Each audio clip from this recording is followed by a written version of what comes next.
profesional, sino técnica, para hacerla crecer, como está ocurriendo, digamos, durante los últimos años, con muchos cambios y siempre vinculados estos a los cambios precisamente que se dan en el entorno económico y financiero del cual hoy quiero hablarles un poco.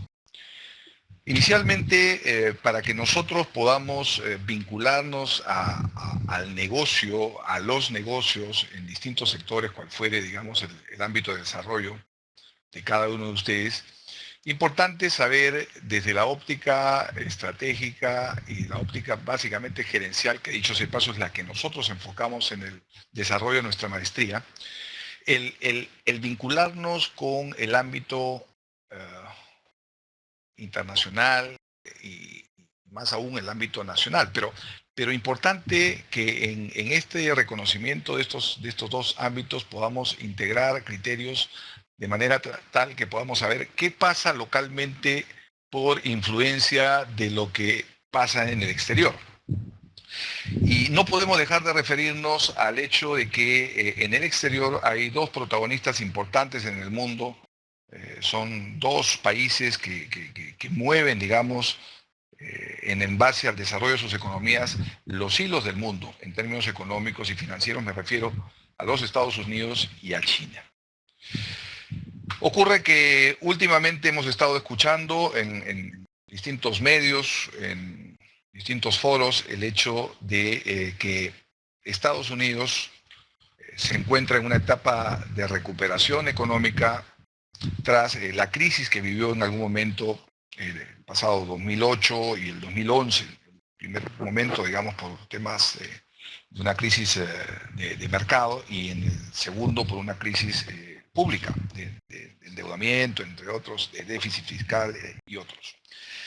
Ocurre que sabemos al paso del tiempo que Estados Unidos se ha venido recuperando y en algún momento se empezó a hablar del movimiento de alguna variable monetaria, en este caso es la tasa de interés, la cual tiene por finalidad menguar o manejar o controlar un poco la inflación de los países y a razón de su Banco Central o la Reserva Federal, deciden ellos, comentan previamente el hecho de que iban a mover la tasa y lo cual ocurre al final del año pasado. Y esto que genera de alguna manera un movimiento en el tipo de cambio. Es una moneda que básicamente por este efecto se empieza a apreciar y a coincidencia de eso, ya venimos al tema local, nuestra moneda empieza a depreciarse.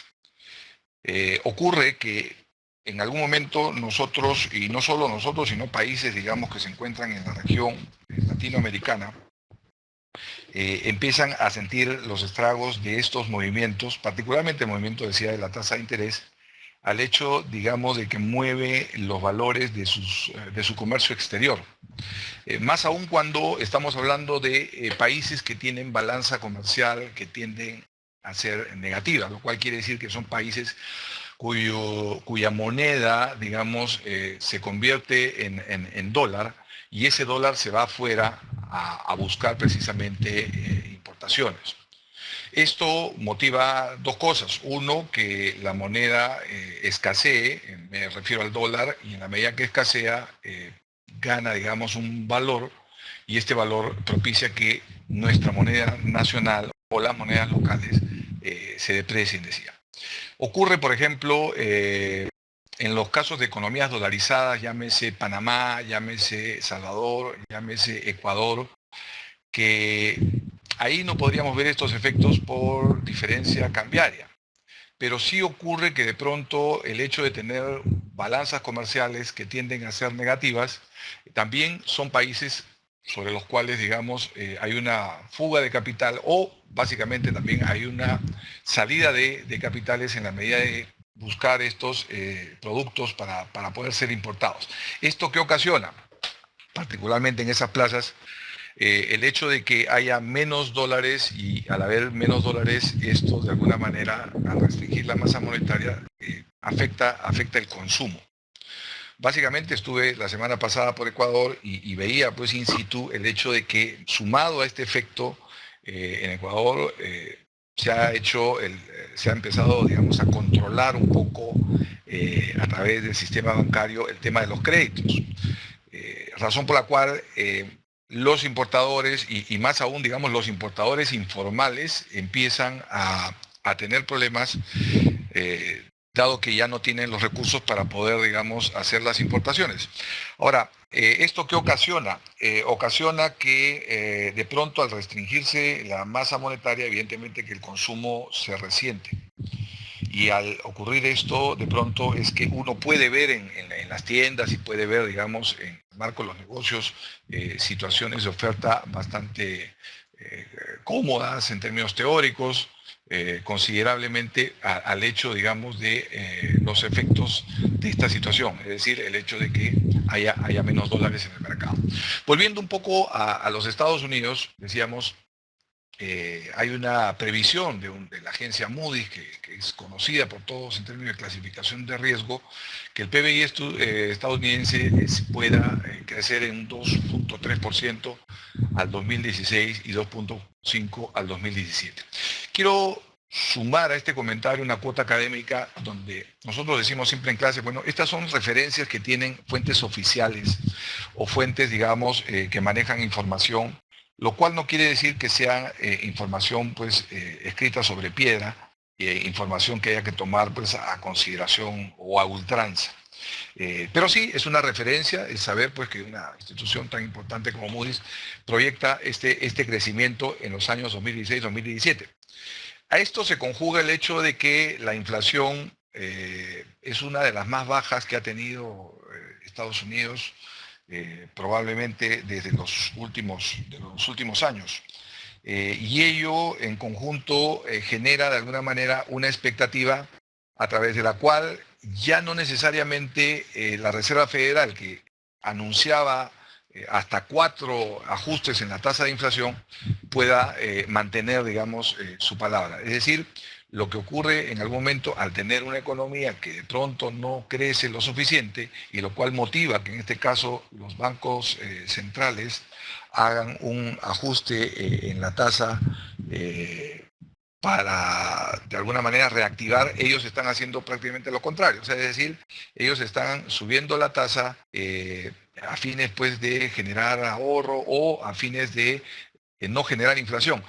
Si se dan cuenta, hay algo que tratar ahí, algo que no se mastica bien, ¿no? O sea, tenemos una tasa que tiende a ser más alta, sin embargo, digamos, el país se encuentra saliendo de una recesión, pero no podríamos decir que ha salido por completo. Entonces, esto es lo que de alguna manera hace que se genere la reflexión para el hecho de no seguir, digamos, modificando tasas de interés. Y probablemente la proyección esta de 4 ajustes que se podían estar haciendo en adelante se proyecta a que sean 2. Ahora, otro factor que está haciendo que Estados Unidos se vea obligada a trabajar en esta consideración nueva sobre su tasa de interés es la desaceleración de la economía de China. Por un lado, la propia volatilidad de los mercados financieros globales, y la incertidumbre de su propia economía, como estaba comentando. Esa tasa entonces decía que se proyectaba para el 2016 entre 0,75 y 1, implica solo 2 alzas, no necesariamente estas 4 que estaban proyectando ellos desde el mes de diciembre del año pasado. Por lo dicho, se establece entonces que este dólar viene fortaleciéndose en Estados Unidos. No obstante, el sector manufacturero e industrial se ha ido debilitando. Es decir, en el momento que las tasas de interés suben, países que se encuentran con calidad, digamos, de países emergentes, en países que vienen en franco desarrollo de sus economías, ocurre que podían tener el dinero primeramente en los bancos, en inversiones variables y también en inversiones de rendimiento fijo. Ocurre que particularmente las inversiones en rendimientos variables, que podrían estar referidas al tema de materia prima o al tema, digamos, de algunos commodities particularmente, deja de tener efecto al hecho de que se escucha por el lado de Estados Unidos que existe un aumento en la tasa de interés. Entonces, de pronto las inversiones que uno de alguna manera puede estar realizando en determinados commodities pierden el sentido por buscar una mejor rentabilidad, digamos, a través de tasas fijas. También le quiero poner una cuota de orden académico a este comentario. No todos quienes me escuchan, quienes están escuchando, digamos, esta presentación, puedan estar familiarizados con este manejo, pues, de las tasas, la inflación, las importaciones y las exportaciones. Entonces, quiero vincularlos a algo muy sencillo. Imagínense ustedes que de pronto tenemos dos lugares, dos espacios, digamos, físicos donde se pueden realizar operaciones o se realizan negocios o productos, digamos, del desarrollo de una economía. Y del otro lado, para entender mejor, hay un factor de percepción en estas plazas que es el que se representa a través de un mercado. Es decir, el mercado es el grupo de las personas, el grupo de los ofertantes y los demandantes que van reaccionando en función de las percepciones que tienen de dónde, del sector real. Este sector real que está representado en este comentario en esas dos plazas. Entonces ya tenemos un escenario mental básico, sencillo, para poder entender qué pasa con estas variables de las cuales estoy hablando.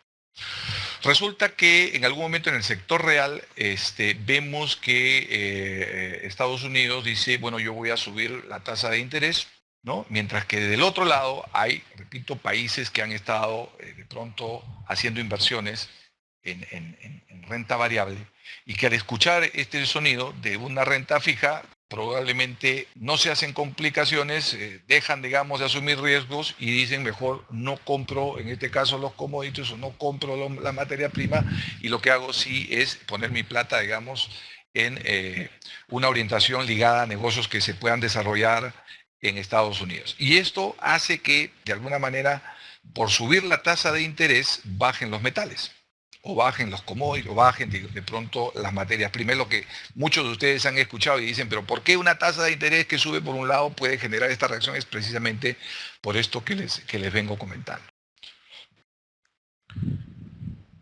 Gran parte de lo que ocurre en Estados Unidos incide sobre Europa. Vámonos desplazando un poco por el mundo, ¿no? Y ocurre que en la Unión Europea hemos tenido hechos últimos muy conocidos, los más sonados, el caso de Grecia, una población de 11 millones de habitantes, con un endeudamiento, digamos, también importante, y más aún con una cultura de consumo, una cultura de lo que viene a ser del desarrollo económico de las personas que generó en algún momento, o bueno, ahora menos podríamos decirlo, en el mundo, un problema más aún con la Unión Europea.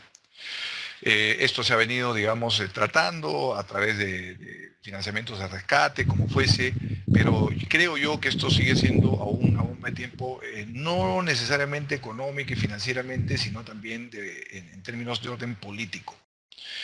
Algo que nunca se habló o se habló muy poco era de la presión que ejercía, digamos, sobre el financiamiento de Grecia por el lado de Alemania y por el lado de Francia, siendo ellos quienes han colaborado al endeudamiento de Grecia, particularmente vendiendo armamento, ¿no? Repito, esto es algo que muy poco se ha dicho y que nosotros en el marco de la investigación y poco referido a lo que tratamos día a día hemos puesto, digamos, en la mesa, vamos a decirlo de esa manera. Al final, ¿qué ocurre? Que, repito, Grecia ha tenido un tratamiento, digamos, de su situación, está, digamos, todavía en una situación, podríamos decir, crítica, una situación de cierta tensión que puede hacer mañana más tarde efectos en la Unión Europea. A esto le sumamos la recuperación, en este caso de Japón, aun cuando Japón todavía, digamos, es conocido como una plaza recesiva, una plaza, digamos, que más allá de generar inflaciones, genera deflación, lo cual podríamos ponerlo también como una cuota de análisis académico en el siguiente plano, ¿no? Es decir, en Japón de pronto, en vez de que los precios puedan subir por la relación de oferta y demanda, al contrario, los precios tenderían a bajar. Razón por la cual es Japón o Suiza, particularmente plazas en las que se han hecho emisiones de bono con tasas de interés negativas. Ahora, todo esto genera evidentemente situación de cierta incertidumbre, a lo que se suma el hecho más conocido de todos, que es el hecho de la desaceleración de la economía china. Una economía que viene cambiando su modelo económico tradicional, el modelo económico que sacó adelante a China, sobre el cual vamos a hablar muy rápidamente en adelante, para convertirlo en un modelo de consumo, un modelo muy parecido al modelo pues, de Alemania, al modelo de Estados Unidos principalmente. Otro punto en complemento a este paseo que estamos haciendo, a esta vista panorámica de lo que ocurre en el mundo, es que, como les decía en algún momento, se han dado algunas tasas, no solo de interés, en este caso, respecto, digamos, a plazas que se encuentran recesivas, y no recesivas por el caso de Suiza, sino también a el aspecto de la tasa de interés. Hay un registro aquí que les estamos presentando, a través del cual tenemos tasas de interés que están muy pegadas a cero, ¿no? En el caso de Dinamarca, Grecia, Portugal, Bolivia, en fin, siendo la de Bélgica la más alta con 1.1. O sea, nosotros estamos en una proyección de 3, ¿no? Y Bélgica, siendo una de las más altas, miren, ustedes están en 1.1.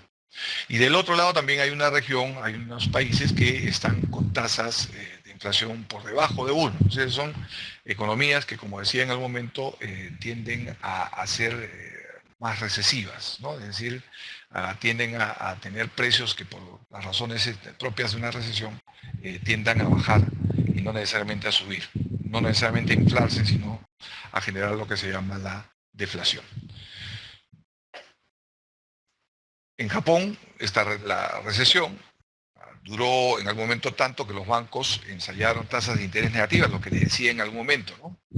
El año pasado, digamos, como muestra, hizo una colocación de bonos a tasas negativas, ¿no? Por el orden más o menos de 500 millones de euros. Pero ¿cómo se explicaría esto? Cuando tenemos tasas negativas, ocurre que más allá de buscar, digamos, el rendimiento por cupón, vamos a decir, de un bono, lo que ocurre es que este rendimiento es casi nulo. Sin embargo, digamos, si yo pusiera estos 500 millones, que mañana compran 500 millones de uvas, podría ocurrir que al lapso del término del plazo, digamos, de emisión de estos bonos, yo pueda tener los mismos 500 millones y comprar 500 millones de uvas y 100.000 más, ¿no? Eso es lo que de alguna manera representa en términos muy sencillos lo que ocurre con una tasa de interés negativa. El caso del Banco Central Suizo, que estima continuar desalentando inversiones en francos suizos a través de tasas de interés negativas, ¿no? Dado que esta moneda se encuentra sobrevaluada, es una de las monedas, digamos, más sobrevaluadas del mundo. Ahora, todo esto he querido de alguna manera vincularlo a la situación de China, que es la más, sobre la que más se escucha, sobre la que más se entiende, sobre la que más se comenta. Entonces, quiero hacer un hincapié, quiero hacer un énfasis en esto que vengo diciéndoles referido al tema de China, ¿no? Que es el que influye básicamente en Estados Unidos y en el mundo, decía. China inicialmente representa 13% de la economía mundial, es uno de los mayores compradores de todo en el mundo. El 2014, es información que se tiene, 2015 que todavía se viene ajustando. Dicho ese paso, importante saber que precisamente el gobierno chino no se caracteriza por brindar información de manera muy abierta, ¿no? Entonces la información va calando, pero no en la velocidad que quisiéramos. Tenemos esta información, por ejemplo, que en el 2014 se importó casi 2/3 de la producción de hierro del mundo. Se utilizó más concreto que en los últimos 3 años en Estados Unidos, y todo esto a razón, digamos, de la condición de China como un gran comprador.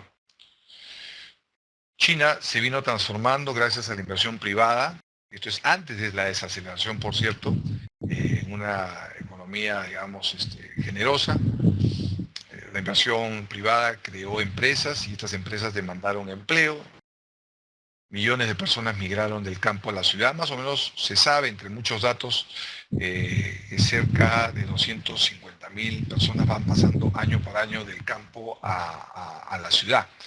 A esto también sumarle el hecho que cuando nosotros pensemos en China, pensemos en el orden de 670, 700 millones de chinos. Pues la diferencia, los 1.380, están en el campo. Entonces, también es importante, dado el tono de esta conferencia, que tiene corte académico, que ustedes en algún momento, cuando tengan que hablar de China, ya no digan, pues son 1.380 millones de chinos, porque en realidad, para nosotros, los chinos importantes son los que están en la ciudad, y como repito, se están al orden de 670 y poco más, digamos, y no necesariamente los 1.300 y tanto, ¿no? Bueno, ahora, China va de alguna manera mejorando en términos de su economía, producto de esta relación, del desarrollo del sector privado. Y gracias a este modelo, la pobreza de China bajó de 85% a 25% entre 1970 y el año 2012.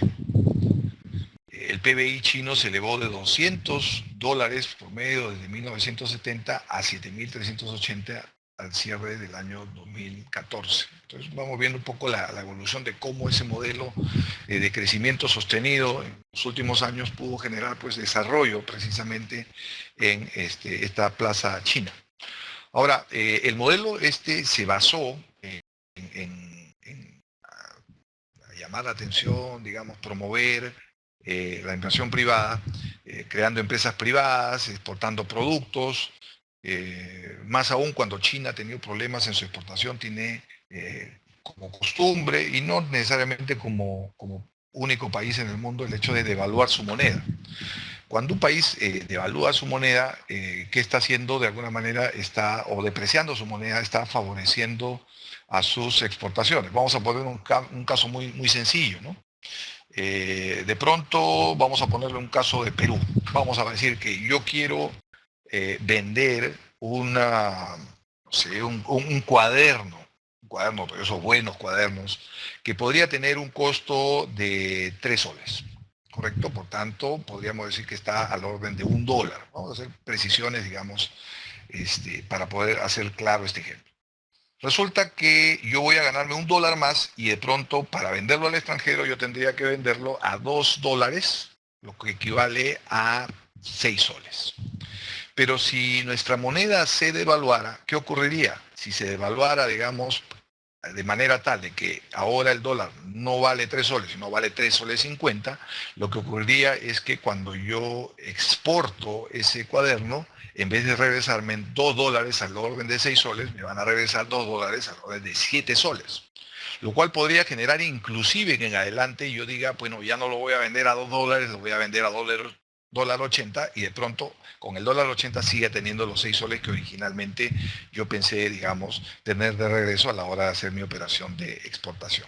Entonces, ese hecho de devaluar la moneda o depreciarla, valga decir, en el orden de una flotación en términos de mercado, y devaluarla en la medida pues, que hay intervención del Banco Central de Reserva, pero al final, digamos, el hecho es que una devaluación o una pérdida de valor de la moneda favorece a la exportación, lo cual de manera contraria, digamos, a la importación, porque en vez de comprar algo, valga el mismo ejercicio, a 3 soles lo tengo que comprar a 3 soles 50.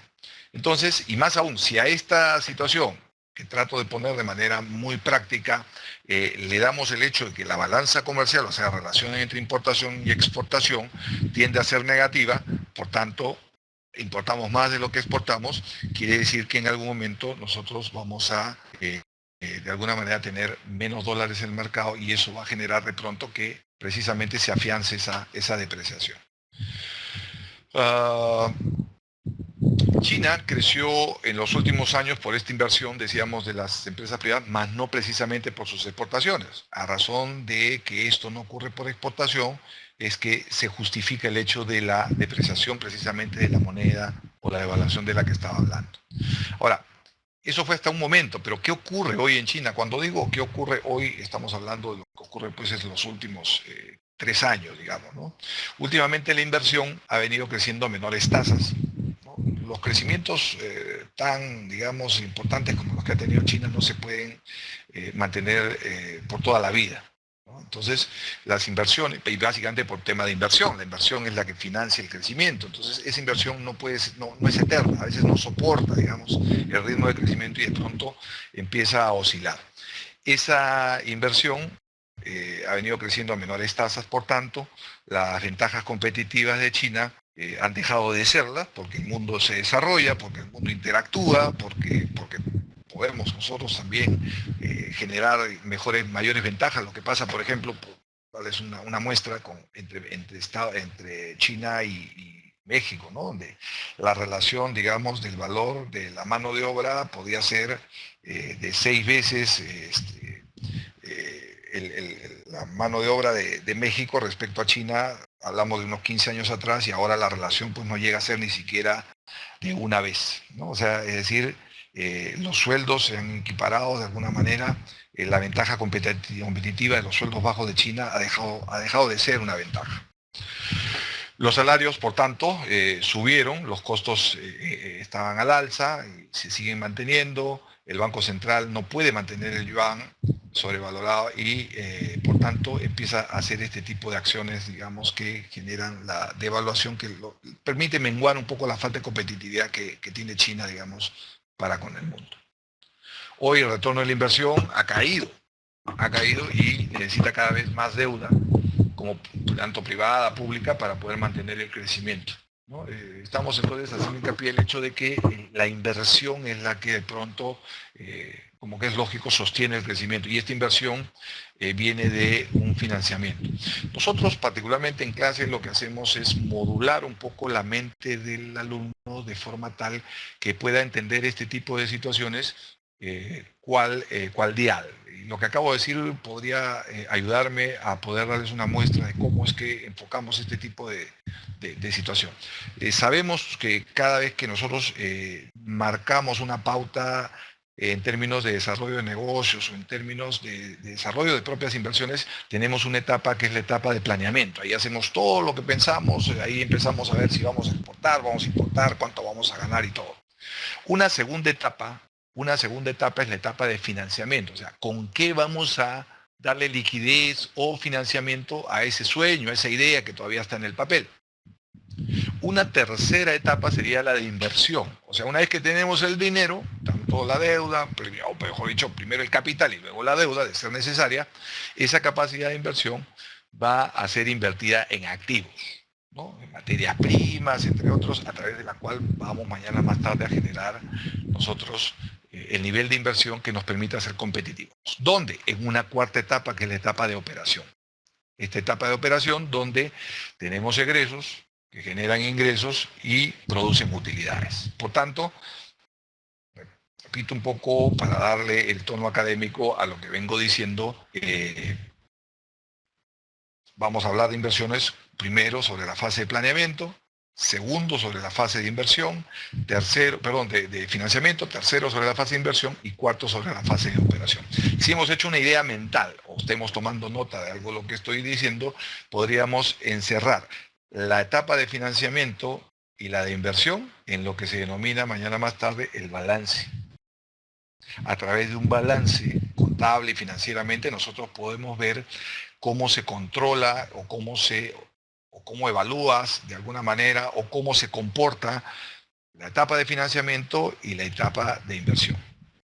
Y por último, queremos saber cómo se controla, se evalúa o cómo se comporta, digamos, la etapa de operación. Por tanto, para ello tenemos un estado de pérdidas y ganancias. Entonces, en esta vinculación que estoy haciendo de manera sencilla, es que podemos también empezar a entender mejor esto que a nivel macro ocurre en China. O sea, la inversión evidentemente va cayendo porque de pronto también cae la financiación. Acuérdense que estamos en términos de un balance, ¿no? Tienen que ser iguales, y en la medida que cae la inversión, evidentemente la operación tiende a ser cada vez menos generosa. Básicamente, esto refleja un poco y de manera simple lo que puede estar ocurriendo en China. Este año estoy hablando entre lo que termina el 2015 a lo que transcurre el 2016, la importación de materias primas se han desplomado, han causado una caída del 5% en el comercio mundial, ¿no? Dada la preponderancia, dada, digamos, el peso que tiene en este caso China respecto a la economía del mundo. China ha cambiado su modelo económico, les decía, ¿no? De ser un país intensivo en inversión, o sea, de hacer carreteras, viviendas, aeropuertos, hoy está volcándose a una orientación focalizada en familias, ¿no? O sea, lo que las familias consumen, ¿correcto? Productos que estén ligados al consumo particular de las personas. En el 2014, el Banco Mundial establece esta información, pone de manifiesto esta información referida al tema del modelo de consumo, que en el caso de Estados Unidos representa 68% de su PBI, en Japón el 60%, en Alemania el 55%, Brasil el 62%, Corea del Sur 50%, en China solamente era 36%. A esto le puedo sumar, digamos, alguna información que por ahí se tenga respecto a la deuda que tienen estos países. Por ejemplo, a Japón, siendo uno de los países importantes que hemos mencionado, que vengo mencionando a razón de esta intervención, es un país que tiene cerca de 230% de deuda respecto a su PBI. Grecia, que es un país sobre el cual también hablé en términos de situación crítica de su economía, tiene 177%. Italia está al 132%, Portugal al 130%, países que también han sido de alguna manera vistos con cierta criticidad al hecho de la crisis de la Unión Europea. Estados Unidos, 102%, 103%, digamos, si queremos hacer mayor precisión. Lo que ocurre entonces en China, adicionalmente, es que no es una baja de mercado necesariamente, ni es producto de la fluctuación, porque el gobierno chino decreta bajas de su tasa de interés y esto no tiene otro propósito más que estimular la economía. Sabemos que, como dijimos, o como dije al inicio, una tasa de interés que baja es precisamente en economías que tienden a ser recesivas y lo que se fomenta a razón de la baja de la tasa de interés es que haya más inversión, ¿no? La inflación es baja y va a seguir así, precisamente por recientes caídas en los precios de las materias primas a razón de lo que he venido comentando inicialmente, ¿no? El hecho de que hayan eventos en el mundo que de pronto hagan más atractiva la renta fija, probablemente la renta variable sea la que pague todos esos daños y esto se representa precisamente en las materias primas que al no ser requeridas, digamos, por el mercado tienden a bajar en términos de valor. Lo mismo ha sucedido con el petróleo. Ahí quiero hacer también una precisión. Nosotros de manera básica podemos decir que el petróleo cae, ¿correcto? Y cae por la sobreproducción que todos conocemos, cae porque en algún momento, digamos, países árabes, Rusia principalmente, y últimamente hasta Irán, que ya está, digamos, aliviando el tema del embargo que tenía, o las restricciones que tenía, digamos, para interactuar con el mundo en términos de comercio, y que dicho ese paso tiene capacidad para hacer cerca de 4 millones de barriles por día de petróleo, hacen pensar que el petróleo va a tender a seguir bajando. Ahora, lo que quería precisar una vez más en estas cuotas académicas de las cuales estoy hablando, es el hecho de que cualquier persona podría decir, bueno, si las cosas, el petróleo baja y es un insumo importante para la producción de bienes y servicios en el mundo, de pronto las economías tenderían a mejorar, ¿no? Porque tendrían los productos más baratos.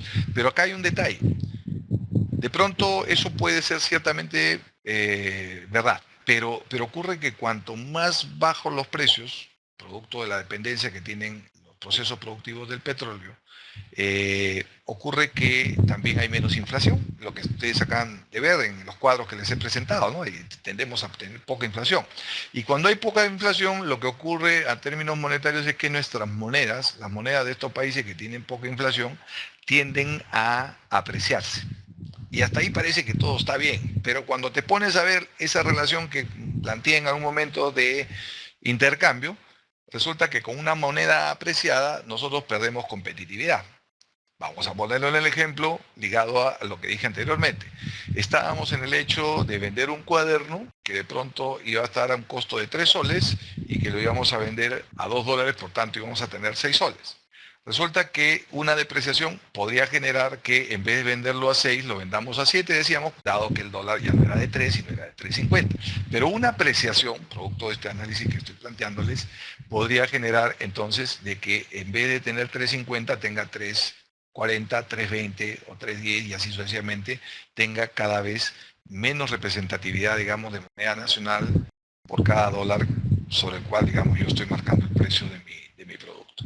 Entonces, se dan cuenta que esto, en términos económicos, financieros, lo bonito que tiene el tema económico-financiero es que los países, los sistemas de dichos países, las entidades oficiales, los líderes que de alguna manera tienen que ver con este manejo de variables, tienen que hacer pues la mar y morena para poder hacer equiparar, digamos, compensar, equilibrar el manejo de las variables. Esto es algo así como taparse con una frazada de manera tan justa que no perdamos, digamos, el calor de dicha frazada ni desde del pecho ni desde los pies. No vaya a ser que jalamos mucho y nos descubrimos los pies y eso no generaría los efectos de tener pues el calor de una frazada. Y lo otro sería tener los pies cubiertos, pero de pronto descubierto el pecho. O sea que hay que hacer el equilibrio, hay que manejar el equilibrio correspondiente para que principalmente el valor de la moneda sea el que nos permita tener con cierto equilibrio el consumo de bienes y servicios. Es básicamente lo que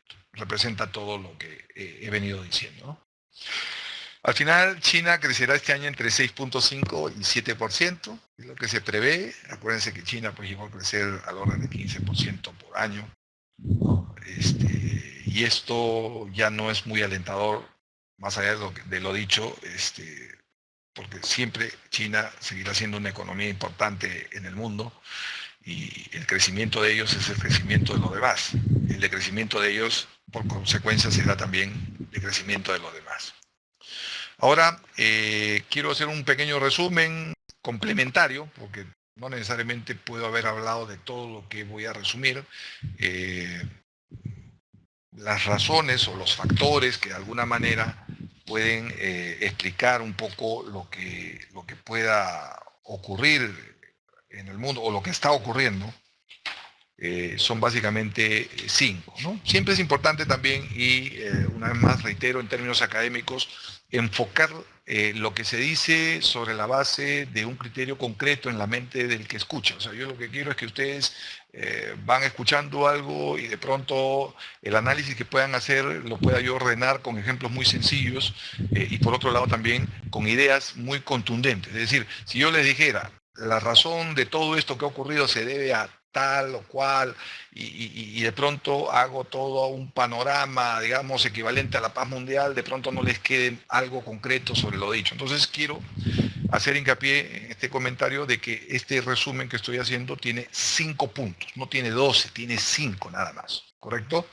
Entonces, uno de ellos, estos factores que afectan a la economía mundial, se refieren primero a una agresiva expansión de la liquidez que proviene de fuentes distintas al dólar, ¿correcto? El patrón, digamos, de comportamiento de los mercados globales, antes se caracterizaba por la debilidad del dólar, tasas de interés de largo plazo, dólares excesivamente bajas, tendencia alcista de materias primas entre las bolsas americanas. Ahora, la abundante liquidez en dólares también afecta a los mercados emergentes, ¿no? Propiciando apreciación de sus monedas y tasas de interés, que en este caso reducidas con flujos de inversión de magnitudes considerablemente en estos países emergentes. Ahora, Esa es una lectura. La otra que se da, digamos, al hecho de la subida esta de la tasa de interés de los Estados Unidos, es que precisamente no necesariamente es que se aprecian las monedas, sino ya en términos financieros, estas monedas, me refiero de los países emergentes, se deprecian, ¿no? Lo que nos está ocurriendo a nosotros, ¿no? La que se está apreciando más bien es el dólar americano en Estados Unidos. Otro factor, la normalización de las tasas de interés, ¿no? Hemos hablado ya bastante de ello, el hecho, digamos, que vamos a estar a expensas de lo que en algún momento la Reserva Federal puede hacer,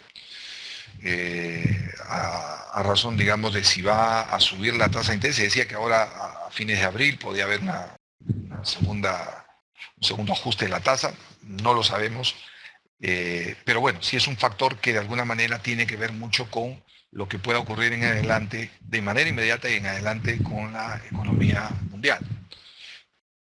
La desaceleración económica de China está de más decirlo, lo hemos explicado en parte, es otro factor fundamental que va a incidir, digamos, en el efecto del manejo económico, financiero, de las relaciones, digamos, económicas, financieras de los países y más aún, digamos, del valor de las monedas de dichos países. El levantamiento de sanciones económicas de Irán influye básicamente en el precio del petróleo, ¿no? Decía, Irán tiene capacidad para poder producir cerca de 4 millones de barriles por día. Es más, ya al destaparse un poco de esta situación crítica que vivía con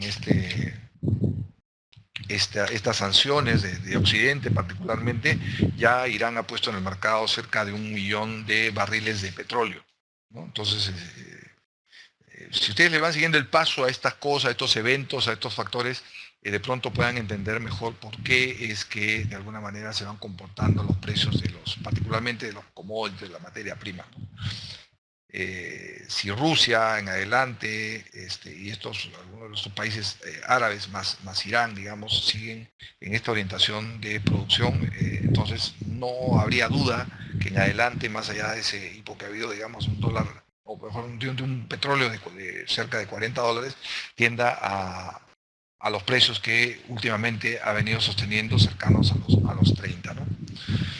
Otro factor, el riesgo de la situación de Siria, Irak, países vecinos, es una situación geopolítica, podríamos llamarla, que genera riesgo en el mundo, ¿no? Riesgo en el mundo porque de pronto, siempre cuando se dan estas situaciones de orden, digamos, de diferencias, tanto políticas, ideológicas en el mundo, estos países en los cuales se generan estas situaciones siempre tienen aliados. Y esta no es una excepción, digamos, Rusia está muy metida con el tema de Siria. Rusia produce petróleo, Rusia es una potencia, entonces nos mantendremos expectantes de lo que ocurra en adelante, mientras que los Estados Unidos, digamos, siempre de manera contraria, nos mantiene de forma expectante a lo que pueda ocurrir en adelante en términos del orden geopolítico que va a incidir en el orden económico, financiero, de las relaciones entre países, ¿no? Ahora, al final, ¿qué puede generar, qué oportunidades se pueden generar? Yo estaba dándole un poco el orden a estas ideas y decía, podríamos decir que las oportunidades en el escenario financiero global, con todo lo dicho, pueden remitirse a lo que pueda pasar a nivel de bancos, a lo que pueda pasar a nivel de bolsa, a nivel de fondos de inversión, a nivel de dólares y, como dice el libro Padre Pobre, Padre Rico, a nivel de inversiones en bienes raíces. A nivel de bancos, evidentemente, pues este tema de las tasas de interés puede generar de alguna manera rendimientos en cuenta en los países, sobre todo emergentes, relativamente bajos, ¿no? Siendo contrario los rendimientos que pueden darse a nivel de bancos en los Estados Unidos. Ahora, ¿de qué depende, digamos, que esto sea favorable? Del lugar donde nos encontremos, del lugar donde desarrollamos nuestras principales actividades, ¿no?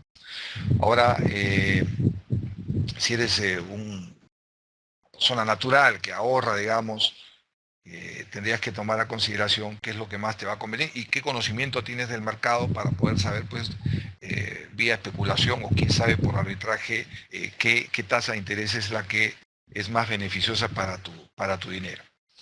En cuanto a la bolsa, ¿no?, que es otro ámbito, digamos, hemos estado observando, miraba en la mañana, digamos, las variaciones de los índices que referidos al último año han sido índices que todavía no superan los rangos negativos, ¿no? Caso IBEX, caso el DAX 30 en Alemania, ¿no?, que la variación al año, digamos, ha sido de menos 8.83, el IBEX estaba cerca de 9.9, el Dow Jones sí, si han observado ustedes el comportamiento del mercado, ha estado, digamos, en franca mejoría, ¿no? La variación, digamos, al año ha sido cerca del 2%.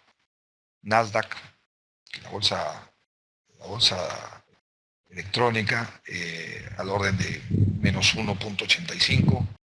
Standard Poor's, ¿no?, 500 mejores empresas, digamos, en Estados Unidos, están al orden de 1.41, en fin. El índice Nikkei, una caída, digamos, de 15%, estoy hablando en términos anuales, por cierto.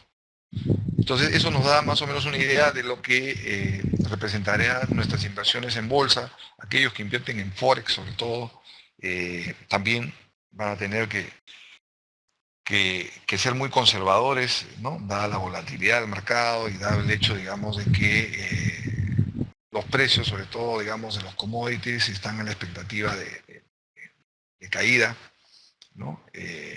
Bueno, podemos tener una línea más o menos de lo que podríamos hacer con nuestro dinero, y dado que tengamos la actividad, digamos, de moverlo en el mercado bursátil, ¿no? Eso no ocurre con todos.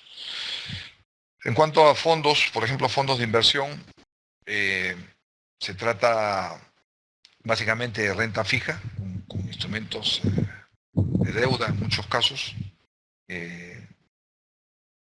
Se prevé, digamos, hacer una incorporación del papel privado para aspirar a tasas mayores, ¿no?, aun cuando eso amerite, digamos, mayor riesgo. Para dólares, a muy largo plazo, probablemente, si hablamos ya de Plaza Nacional, si hablamos del Perú, sí podríamos pensar en una depreciación que de manera financiera pura pueda generar ciertos beneficios en las personas, ¿no? Nosotros a nivel ya macro tendríamos que tener en consideración de que esta depreciación puede favorecer los ciclos de exportación, no necesariamente en el mismo sentido lo que pasaría con una persona que compra dólares, a quien de pronto le puede convenir hacerlo en el marco de esta depreciación un poco más lenta de lo que estuvo ocurriendo hasta hace un mes o mes y medio, y pueda permitir que, teniendo en cuenta, dicho sea de paso, que es dentro del marco especulativo, puede hacerles ganar algo, ¿no? Si puedo comentarles algo, el otro día, haciendo este tipo de ejercicios, vinculado un poco al tema, digamos, del manejo del dinero, fui a un banco, saqué dinero y de pronto me pasé al banco del costado, evidentemente en un lugar donde la seguridad, pues, me permitía hacer este tipo de experimentos y comprar, digamos, dólares a un tipo de cambio que, por diferencia, digamos, me permitía mañana más tarde ganar no más de 5 décimas, lo cual, de acuerdo a la cantidad que había comprado, recuerdo que regresaba a mi oficina y sacaba las cuentas de que pronto había estado ganando cerca de 200 o 300 soles. O sea, no quiero decir que por eso, digamos, nos contagiemos de este espíritu, pero en realidad lo que está ocurriendo con todo esto es que estamos en una fase de mucha expectativa, producto de la volatilidad, repito, de los activos financieros. Aquellos que tengan, digamos, cierta practicidad, estén muy metidos en el tema de las inversiones, podrán sacar ciertos provechos, pero a quienes no, simplemente aconsejarles tener mayor cautela, la máxima cautela, digamos, porque estos ejercicios en escenarios de alta volatilidad pueden generar, pues, evidentemente, más que beneficios, perjuicios en las economías, sobre todo economías domésticas, ¿no? Yo espero en este pequeño resumen haberles dado una visión panorámica de lo que ocurre en el mundo, de por qué es que la integración económica, financiera del mundo nos va generando resultados en términos de valor de nuestras monedas, qué tanto nos conviene a veces, qué tanto no, por qué hay que estar pendiente, digamos, de lo que pasa en estas dos grandes potencias, repito, tanto Estados Unidos como China, por qué esto mañana más tarde no solo influye en nuestra economía doméstica, sino quienes estamos en el campo laboral, técnico, influye en nuestro flujo de caja, ¿no? Discutimos mucho siempre como enfoque financiero, gerencial, aquí en la maestría, que el profesional vinculado, digamos, a términos económicos, financieros, al manejo, digamos, del dinero, tenga que desarrollar su enfoque estratégico y su enfoque global. Más allá del enfoque operativo que es importante, pero el que no resuelve mañana más tarde situaciones de gran calibre. Quiero ponerles ya para finalizar un ejemplo. Es el hecho de que en algún momento en las maestrías o en los programas de finanzas se piensa o se formula la cultura de que el Excel salvará, digamos, a los números y salvará a la empresa, ¿no? Y si a nivel del Excel nosotros hemos cuadrado ingreso con egreso, nos da utilidades generosas, podemos decir que vamos a hacer una buena gestión. Y cuando los números no se cumplen, producto de un mal manejo de la situación real, siempre tenemos a quien echarle la culpa. Queremos hacer hincapié de que nosotros, particularmente en nuestra maestría, somos muy técnicos, muy rigurosos, trabajamos, digamos, con ahínco el tema numérico, pero no dejamos de pensar en el tema estratégico y en el tema de la visión global, como lo hemos señalado en esta presentación. Y a razón de ello decía un ejemplo que nosotros hemos puesto en clase y lo hemos venido, digamos, analizando, es el hecho de que hay dos campos donde el financiero, el ejecutivo financiero tiene que poner mucha atención. Evidentemente el campo económico y el campo financiero. Puede que una empresa haga un buen uso de sus recursos y producto de la operación, si recordarán, hicimos un plano de lo que era el financiamiento, la inversión y la operación, y ahora estamos en el dial de la operación.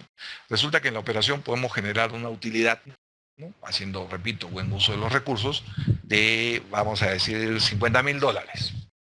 Sin embargo, hemos descuidado la etapa de financiamiento y de inversión que ha estado de alguna manera referida a dos tipos de monedas. Hemos tomado activos y nos hemos endeudado en parte en soles y en parte en dólares. Al no tener criterios, al no tener herramientas, instrumentos para poder manejar de alguna forma la relación de monedas en esta etapa de inversión y en esta etapa de financiación, podemos generar descalces que puedan generar a su vez situaciones muy críticas a la empresa. Digamos, si yo estoy muy endeudado en dólares, mañana la devaluación se acelera, puedo echarme a dormir hoy día y mañana despertarme con el doble de deuda, puedo estar exagerando, de lo que tenía ya desde un momento inicial. Entonces, ¿cómo se hace para que esto no ocurra? ¿Cómo se hace para que esto se pueda menguar? Y producto pues de los criterios técnicos, de los instrumentos que hay que colocar, digamos, en una gestión financiera profesional.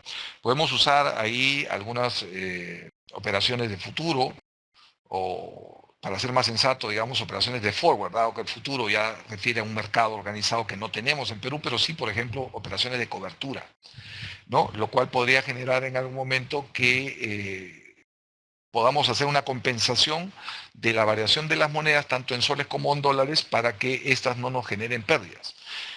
Vuelvo al caso sencillo. Si yo tuviera, por ejemplo, una descobertura de mi deuda en dólares, probablemente mi deuda en dólares, que era de 320,000 soles, equivalente a $100,000, por decir algo, mañana podría convertirse en, no sé, 500,000 soles. Esa diferencia podríamos haberla coberturado nosotros mañana más tarde para evitar de que podamos perder cerca de 180,000 soles y mañana los 180,000, o vamos a poner en equivalente en dólares, vamos a mantener el ejercicio anterior, 180,000 contra 50,000, nos hace pensar que hemos ganado económicamente 50,000, pero hemos perdido a diferencia de cambio, digamos, cerca de 180,000. Entonces, hay empresas corporativas aquí en Perú que han tenido situaciones de esta naturaleza. No quiero poner nombres, pero que inclusive en algunas noticias hemos sabido de que han generado la salida de sus gerentes financieros, de sus CFO. Acá tenemos mucho énfasis en trabajar operaciones tanto en soles como en dólares, desarrollando en el alumno el criterio, la funcionalidad o la operatividad, digamos, necesaria o la noción de poder estar siempre pendientes de los resultados tanto económicos como financieros. Ahora quiero referirme en unos minutos tan solo a lo que todo esto que vengo comentando involucra en el desarrollo de nuestra maestría. Partimos con una reflexión de Albert Einstein que nos dice que si buscas resultados distintos no hagas siempre lo mismo, no hacemos siempre lo mismo, no damos simplemente la idea al alumno de que el Excel es el que lo va a salvar, el Excel es el que va a definir mañana más tarde el éxito de sus operaciones en términos financieros, sino será su criterio, será su entendimiento, será su noción de lo que ocurre en el mercado global con respecto a lo que puede ocurrir en su empresa. Entonces, en función de ello, presentar nuestra maestría. Somos una maestría que pertenece a una universidad, a la UPC, como sabemos, con esta historia, ¿no? Que se inicia el año 1994 a través de una propuesta de educación sumamente innovadora y es la que genera el ADN que nos representa, ser siempre innovadores, siempre cambiar, siempre atrevernos a hacer cosas distintas, ¿no? Para poder obtener resultados distintos, como decía la reflexión inicial. Se crea la escuela de posgrado en el año 97, los primeros programas de posgrado se dan a partir del año 2003, es el año inmediato, el año 2004, que nos unimos a Laureate International Universities, que es una corporación educativa de posgrado, de pregrado internacional, con cerca de 80 unidades, digamos, educativas en el mundo. Estamos casi en todos los continentes, por no decir en todos los continentes en el mundo. El año 2008 apostamos por las maestrías online. Fuimos de las primeras universidades aquí en Perú en apostar por maestrías online. Ahora tenemos un grupo de maestrías que se desarrollan a distancia y a razón, digamos, de esta vinculación con el alumno vía online, haciendo uso de la tecnología. El año 2014 fuimos calificados para ser elegibles en una organización acreditadora de las mejores universidades del mundo, denominada WASC. Estamos a puertas ya de el término de una etapa de este proceso de acreditación, donde esperamos salir airosos para tener una acreditación que nos permita decirle al mundo que nuestros procesos educativos en términos de calidad están en los mejores estándares reconocidos a nivel global, ¿no? O sea, tipo Stanford, pertenecen o están involucradas en estos procesos de calidad que rige por WASC, ¿no? El año 2015, el año pasado, fuimos calificados con 5 estrellas en el rating de QS Stars, que es una institución que también supervigila los estándares de calidad, digamos, de las instituciones, de nuestro rango, y bueno, tener ese reconocimiento para nosotros ha sido muy importante y para nuestros alumnos más aún. La UPC es la universidad que puede considerarse más internacional en el Perú porque pertenecemos precisamente a esta red internacional, y a todas luces pues estamos vinculados por nuestros 4 costados con el mundo a razón de instituciones hermanas que pertenecen a la misma familia de Laureate. Somos la tercera universidad privada con mayor investigación en el Perú. Y básicamente nuestra maestría está orientada a profundizar conocimientos sobre estrategia. Aquí queremos focalizar bastante nuestro enfoque de estrategia. Es un enfoque técnico, es un enfoque que se logra con cierto rigor educativo en nuestro proceso académico. Nos orientamos también en ese marco a control de presupuesto, ¿no? A lo que sería, bueno, el enfoque del controller de la corporación, al valor de riesgo, a las inversiones en el mundo empresarial y en los mercados financieros, que es también algo de lo que hemos venido hablando. ¿no? Importante, creemos que el alumno no se desarrolle necesariamente como un superanalista, lo cual no está mal, sino como un analista, pero a la vez también como un gran gerente, ¿no? Entonces, para eso es importante que vincule el manejo de las inversiones en el mundo empresarial con el manejo de las inversiones en los mercados financieros. Hemos visto que un detalle en términos de mercados financieros, una variación en el valor de las inversiones en los mercados financieros influye en el flujo de caja de la compañía. También nos caracteriza el hecho de desarrollar competencias de orden directivo, denominadas las habilidades blandas, ¿no? Es decir, no solamente formamos a nuestros alumnos para que sean muy buenos en términos de desarrollo técnico, cognitivo, digamos, de las finanzas, respecto a las finanzas, sino también en cómo va a transmitir esto a terceros. Entonces, trabajamos mucho estas denominadas habilidades blandas que se van entrenando en él a través de cursos de liderazgo, negociación, entre otros, ¿no? Nuestro objetivo, básicamente, es formar a sólidos profesionales en el campo financiero que tiendan a desarrollarse particularmente como directores financieros en organizaciones de alta exigencia. Entonces, acá focalizamos el hecho de tener profesionales con sólidos conocimientos financieros, con grandes nociones de lo que es el enfoque estratégico, el enfoque de los mercados, para convertirlo en un CFO, un Chief Financial Officer, que vendría a ser pues el número uno de las finanzas en la corporación en donde se tenga que desarrollar o vincular, digamos, con el mercado. Nuestra estructura curricular, como la ven, refiere a temas de finanzas, inversiones, riesgo, liderazgo. Todo esto conjugado orienta al alumno a poder estar listo para poder dar un examen de CFA. Es el Chartered Financial Analyst, que permite obtener un reconocimiento a nivel internacional como ejecutivo analista de inversiones. Tenemos un capstone que vendría a ser, digamos, el equivalente a la piedra angular que se nutre de todas estas líneas que he comentado en su momento, que son las finanzas, las inversiones, en fin, y se centran en lo que vendría a ser una tesis, ¿no? A través de la cual podamos hacer valorizaciones que tengan efectos en la sociedad, hacer, digamos, trabajos que puedan permitirle, digamos, a los gerentes financieros o a los gerentes generales, digamos, en el mundo real, tomar mejores decisiones dada la propuesta que tiene a través de nuestros alumnos en función de la tesis que desarrolla.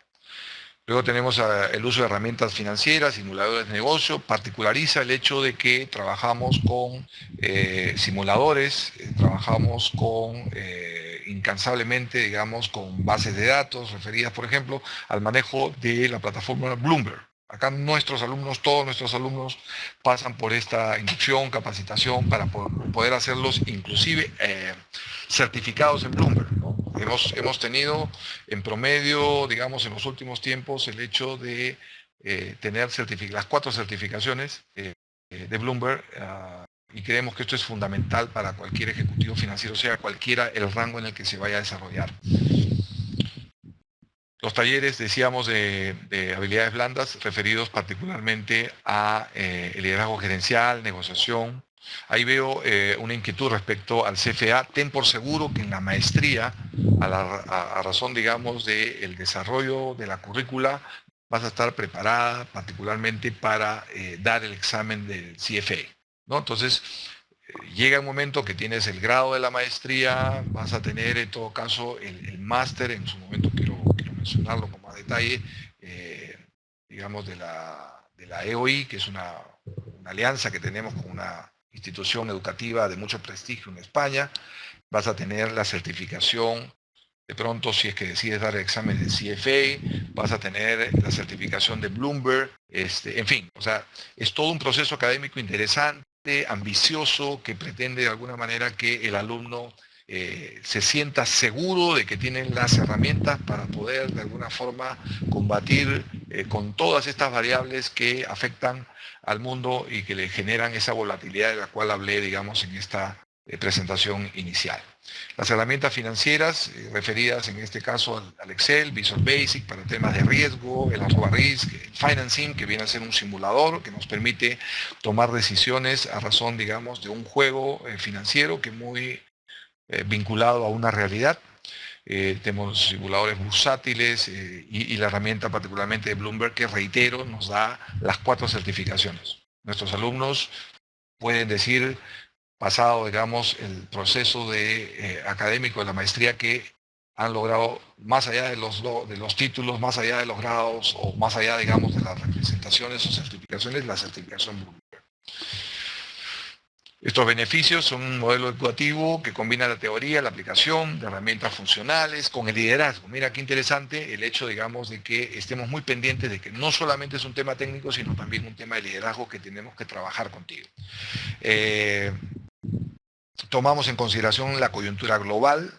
Reitero, no nos focalizamos al análisis ligado a lo que vendría a ser el Excel, a los flujos de caja, donde el mundo puede estar, perdóname la expresión, destruyéndose a tu alrededor y tú sigues pensando que cómo hacemos para cuadrar estos ingresos con estos egresos y que me den determinada utilidad, cuando de pronto lo más importante es saber qué variables son las que hay que tomar en cuenta para que esa información, digamos, del flujo sea una información consistente, coherente, digamos, cuerda, ¿no? Orientamos la formación a la gerencia, eso es importantísimo, ¿no? Muy técnico, muy enfocado al rigor, muy enfocado, digamos, a los números para poder definir situaciones de comportamiento de las cifras de la compañía, pero con esa dosis de visión gerencial para mañana ser los líderes del área financiera de la corporación. Tenemos, a razón del complemento de esta visión global de la que he estado hablando, el hecho de participar en semanas internacionales, caso la semana intensiva de Harvard, es una semana intensa donde se vive la experiencia Harvard, donde se duerme como un alumno Harvard, donde recibimos información de profesores Harvard, en fin, la experiencia formidable, es una experiencia inolvidable que permite inclusive tener a lo largo de la semana y de algunas aplicaciones que se hacen con el alumno en términos académicos, en términos de talleres, una certificación que acredita el hecho de que, o certifique el hecho de que el alumno pasó por Harvard durante la semana correspondiente. Tenemos una semana de inversión en Silicon Valley, que vendría a ser nuestro equivalente a la semana tecnológica, donde vamos a ver pues, cómo es que Google, Yahoo y otras empresas lograron el éxito que tienen, visitándolas, no porque nos los cuenten. Tenemos la oportunidad de ver cómo las startups, estas empresas, digamos, que nacen en los garajes, que podamos reconocer en todo caso porque nacen en los garajes, buscan el financiamiento. Para esto pasan los inversionistas, los emprendedores, startups, y te dicen más o menos cómo hicieron ellos para poder generar las ideas y qué financiamiento necesitan, y te hacen partícipe del financiamiento. Hay muchos alumnos que han participado, digamos, de estas inversiones y que, bueno, han tenido resultados muy buenos y sobre todo han tenido la experiencia de poder participar en este tipo de operaciones de emprendimiento vía las startups americanas que se vinculan a través de este viaje con nuestros alumnos, ¿no? También tenemos la semana empresarial en Beijing, China, donde conocemos durante cerca de una semana la realidad china, la cultura china en Beijing, y posteriormente pasamos a la siguiente semana a una visita, digamos, a determinadas empresas importantes, globales en Shanghai, que es el Nueva York chino, digamos, la ciudad más moderna que puede haber, es el motor de la China y la experiencia es también formidable. Y en ambos casos, o en los 3 casos que he mencionado, si es que no hay uno más por ahí, porque seguimos incansablemente buscando experiencias para el alumno, logramos que se pueda sentir, digamos, desarrollo global, este ámbito global, esta noción, digamos, de globalidad que queremos insertar en la mente del alumno. Estudiamos en la maestría de UPC porque los profesores son de reconocida experiencia, porque están triunfando, y reitero, triunfando, no permaneciendo en el mercado, sino triunfando en el mercado, digamos, donde desarrollan su profesión, donde desarrollan, digamos, su espíritu ejecutivo. Por tanto, tenemos también un horario ejecutivo que permite pues, dar cierta flexibilidad o adaptación al nivel de desarrollo profesional que tiene el alumno, ¿no? De manera tal que pueda venir un par de días a la semana, pero evidentemente desarrollando clases de muy alta calidad, con mucha rigurosidad y con muchos encargos para trabajar durante la semana y poder pues, desarrollar casos, desarrollar entrenamientos que permitan solidificar los criterios que queremos desarrollar en el alumno. Tenemos la preparación para la certificación CFA y Bloomberg, ¿no? Preguntaron por ahí el tema de Bloomberg. No dudes, te vamos a dejar en la puerta del certificado Bloomberg a razón, digamos, de la aplicación que vas a tener que hacer, evidentemente, del examen correspondiente, pero la formación la vas a tener. Y en el caso de Bloomberg, básicamente, quiero confesarte una meta particular que tengo y es el hecho, como director, que los alumnos, no haya alumno que no haya salido de la maestría con los 4 certificados de Bloomberg bajo el brazo. ¿No? Tenemos acá las plataformas, tenemos acá los manuales, tenemos acá los profesores que te orientan al uso de Bloomberg para que tengas otro enfoque de búsqueda de información financiera, otro enfoque de trabajo, digamos, de la información financiera que viene de una fuente tan importante como lo es Bloomberg en el mundo. El grado que obtienes es el Magíster en Finanzas Corporativas, que te otorga la UPC, ¿no? Y complementariamente el Máster en Finanzas Corporativas, que te lo otorga la EOI, que es la Escuela de Organización Industrial, con más de 50 años de logros académicos en España, ¿no? y en Europa, por tanto. La plana de profesores, básicamente, tenemos entre muchos y entre pocos a la vez en términos de la calidad, que para nosotros es importante por cada uno de nuestros profesores, la presencia de Roberto Bonelli, ¿no? Actualmente gerente de consultoría en una empresa de innovación. Él está muy ligado a los temas precisamente de innovación, reforzando temas de orden académico para habilidades blandas, como te decía en su momento, pero enfocado al tema financiero. Es un experto en el tema financiero, pero que desarrolla últimamente enfoques ligados al desarrollo de habilidades blandas. O sea, ahí también quiero que veas un poco nuestra preocupación, el hecho de que no es necesariamente alguien vinculado al tema económico financiero en la propia gestión, digamos, directa, sino tiene las capacidades, tiene el entrenamiento para volcarlo al tema de habilidades blandas.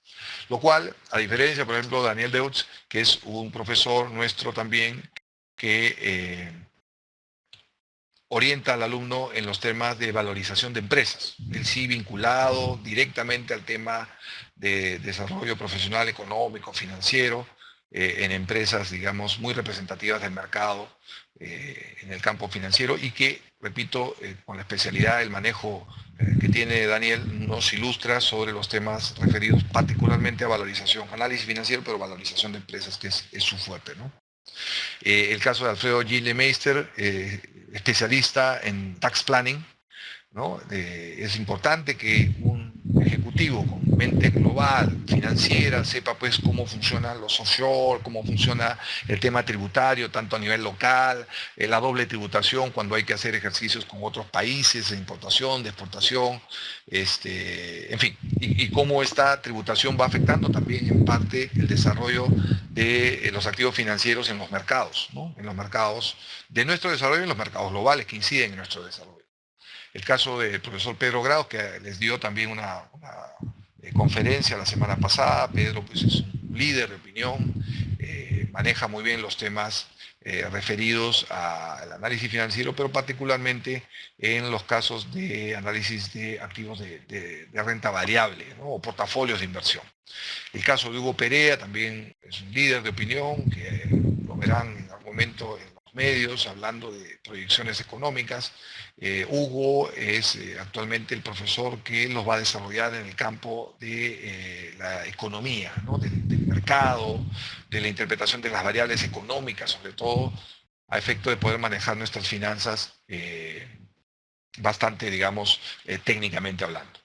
Mario Velázquez también es un profesor que trabaja con nosotros, joven, muy capaz en cuanto, digamos, a su representatividad en el mercado como gerente de administración de patrimonios del Banco de Crédito. Él trabaja fundamentalmente el curso de finanzas corporativas en su etapa de fundamentos, o sea, es a través de Mario y otros profesores que están en la misma línea que nosotros nos aseguramos que el alumno pueda pasar del área de fundamentos al área de finanzas. Es decir, es una especie de filtro que a través de su experiencia, a través de su enfoque riguroso, como el que tienen otros profesores también, él pueda darnos fe de que todo alumno que viene a los cursos ya de finanzas corporativas tienen la base suficiente para poder operar, digamos, en las condiciones de más alta calidad.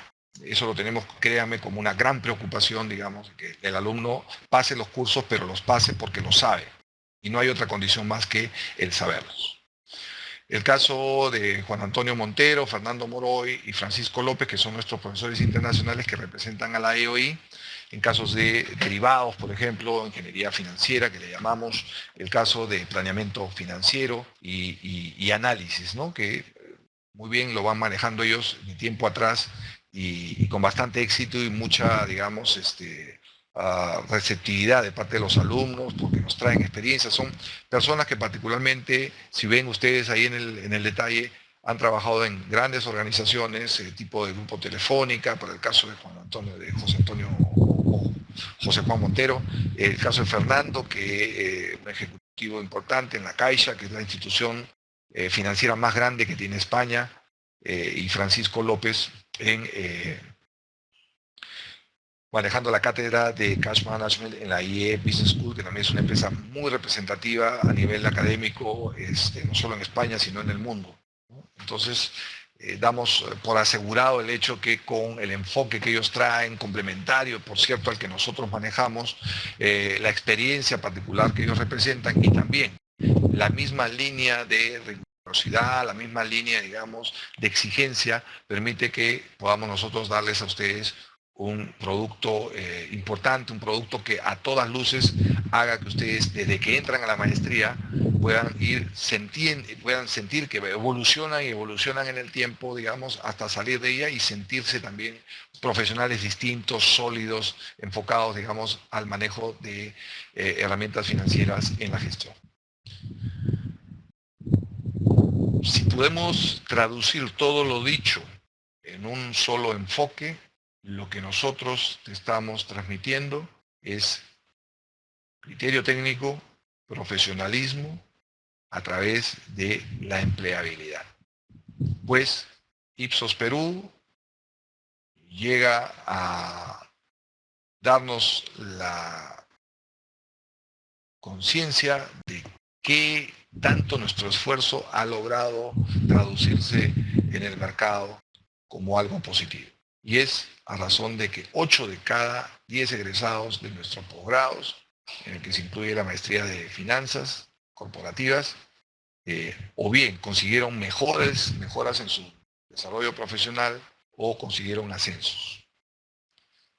Nos conoceremos en la medida que ustedes lo tengan a bien, cuando puedan insertarse al proceso de admisión que estamos de alguna manera desarrollando a razón de la maestría de finanzas corporativas del año 2016, y verán con mayor detalle, verán in situ todo esto que nosotros ahorita venimos diciendo, todo esto que venimos transmitiendo, con toda la seguridad de que esto va a ocurrir con ustedes. Esto va a ocurrir sin lugar a dudas, porque nuestro proceso, repito, no solamente está imbuido de la calidad, del tecnicismo, de la experiencia, sino de la pasión que tiene cada uno de los partícipes, de los organizadores, de los directivos, de los profesores, para transmitir, digamos, a los alumnos conciencia financiera por sus 4 costados. Lidera, innova y transforma, que es lo que te transmitimos, a razón, digamos, de la posibilidad que te insertes a esta aventura académica importante para tu vida que inicia el 11 de abril. Dicho sea de paso, hacia el 11 de abril vamos a tener un curso propedéutico que durará cerca de 3 semanas, a razón de poder darle la base a los alumnos que requieran de ella de los conocimientos técnicos necesarios para poder desarrollar el proceso académico con excelencia, ¿no? Mientras tanto, podríamos tener también la presencia de algunos alumnos que crean en su momento todavía ser parte de esta promoción, pero sin embargo, en términos objetivos, te digo que la maestría desde ya empieza el 11 de abril, la duración es de 18 meses, el horario los lunes y miércoles de 6:30 a 10:30, y la comunicación que puede ser con cualquiera de nosotros, y particularmente con Consuelo Rivera, que es la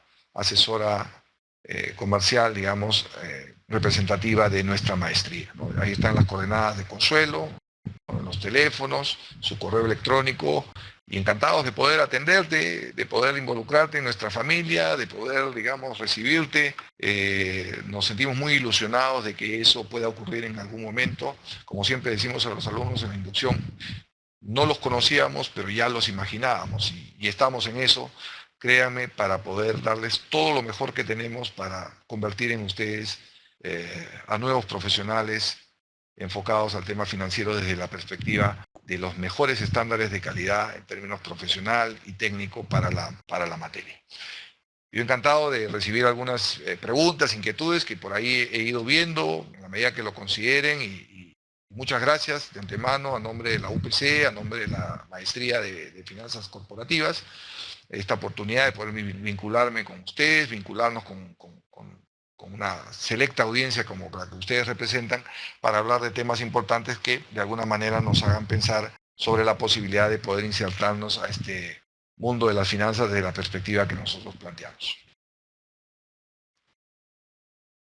Estimado Alfredo, te habla Daniel, ¿me copias? Sí. Sí, Daniel. Tengo algunas preguntas que algunas personas han hecho de manera privada en el chat. ¿Qué te parece si te voy leyendo algunas cuantas y tú las vas respondiendo de manera hablada? ¿Te parece? Sí. Perfecto. Por ejemplo, pregunta por aquí, preguntó José, si existe una estructura flexible de financiamiento, y me parece que también viene el chat una pregunta de Miguel. Sí, era Miguel, Sí. Miguel Cáceres, que también preguntaba lo mismo. No sé si lo pudieses comentar, maestro. Ya, yo les pediría a las personas que tienen interés, lo primero es el interés en la maestría, lo primero es la ilusión de convertirse en ese profesional que nosotros estamos seguros se va a generar, digamos, en ellos una vez que pasen por este proceso académico. Cuando eso está concebido, cuando eso ya lo tiene claro el alumno, entonces créame que podemos conversar respecto a las posibilidades de financiamiento en el marco de las políticas de la universidad, pero créame que también son políticas que se acercan al alumno para poder de alguna forma hacer que este sueño, que esta intención, digamos, se concrete a lo largo de su inserción, su involucramiento en el proceso académico de la maestría. Así que ahí tienen el teléfono, repito, de Consuelo Rivera. Lo puedo reiterar, 419-2800, en los anexos 6745, 6782, 6744, 3502. Pueden llamar a Consuelo, que estoy seguro que Consuelo les va a dar la información que ellos están esperando respecto al tema del financiamiento.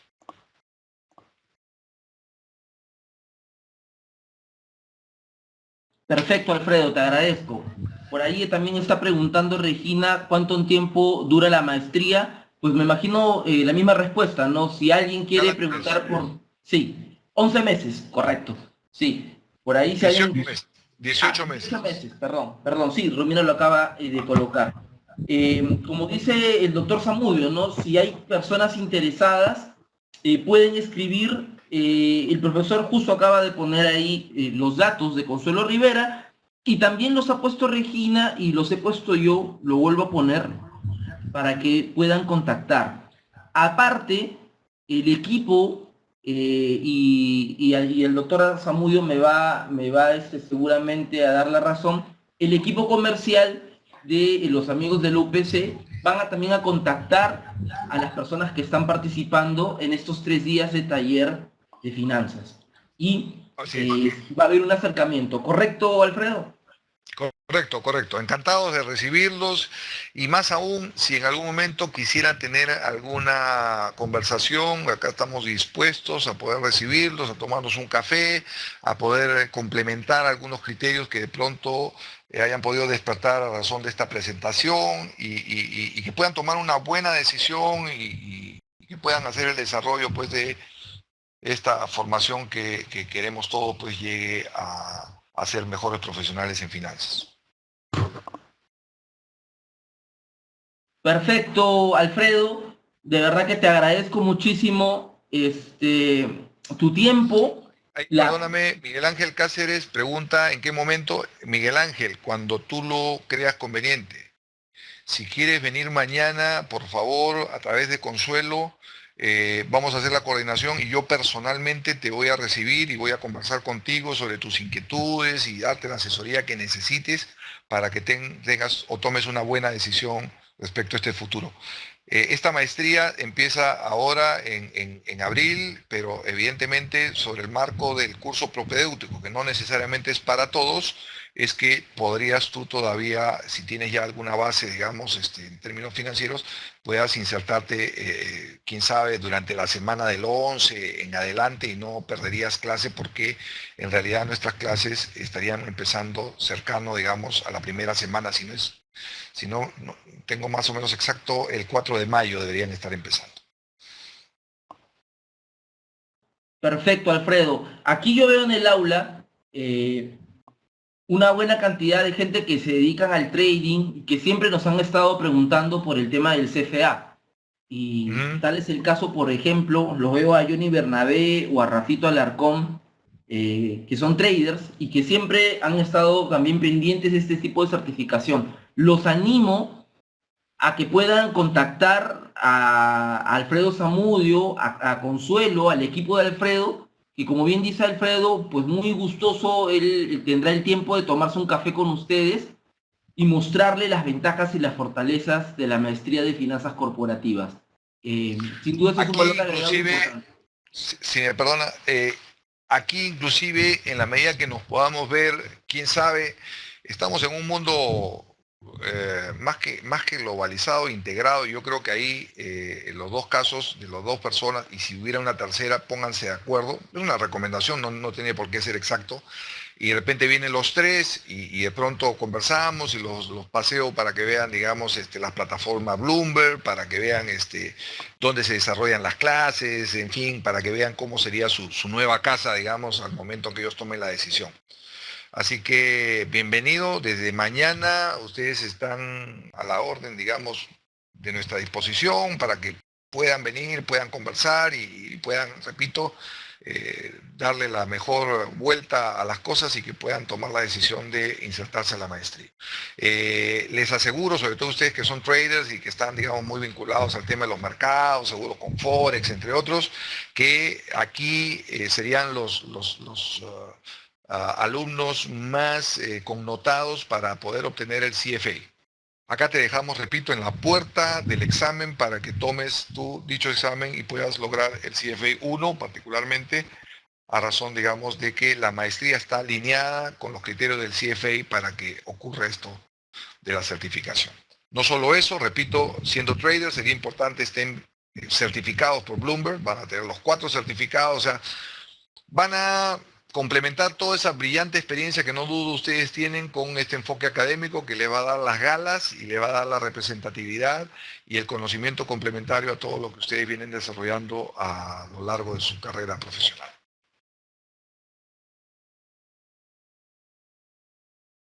Totalmente de acuerdo con el profesor Zamudio. Los animo a todos a que visiten, contacten a los amigos de la UPC. Como vuelvo a repetir, acá hay un buen número de traders. Está Hover, está Rafito, está Miguel Ángel, la misma Regina también. Y si quieren pues ahondar sus conocimientos y que su examen de CFA sea un éxito, igual que las certificaciones de Bloomberg, pues qué mejor que ir de la mano con aquellos que tienen mucha experiencia en el tema y son los amigos de la UPC, sin dudas. Profesor Alfredo, no sé si quiere agregar algo más. Bueno, reiterar que estaríamos gustosos de poder tomar un contacto más cercano con ustedes. Las puertas las tenemos abiertas y el tiempo para poder buscarnos un espacio, conversar, repito, si gustan explicarles un poco más en detalle lo que viene a la maestría, contarles de algunos antecedentes que tenemos de profesionales que ya han logrado el mayor éxito profesional con este grado. Van a pertenecer a una institución con acreditación internacional en su momento, con gente, repito, apasionada, con gente que vive de las finanzas, que vive para las finanzas con este tipo de herramientas que son muy valiosas en términos del Learning 2.0, llámese, digamos, los software, los simuladores, en fin. Estamos viendo inclusive, y esto off the record, la posibilidad de involucrarlos en un viaje estrictamente para financieros. Así que todo esto que va creciendo y va cambiando en el tiempo va a ser para ustedes y como repito, cuando lo consideren y como buenos financieros en espíritu, lo consideren más rápido, mejor, para poder de alguna manera tomar esta oportunidad que se da a razón de la edición 2016, que es la que estamos ya a puertas de cerrar en su proceso y de iniciar, digamos, académicamente.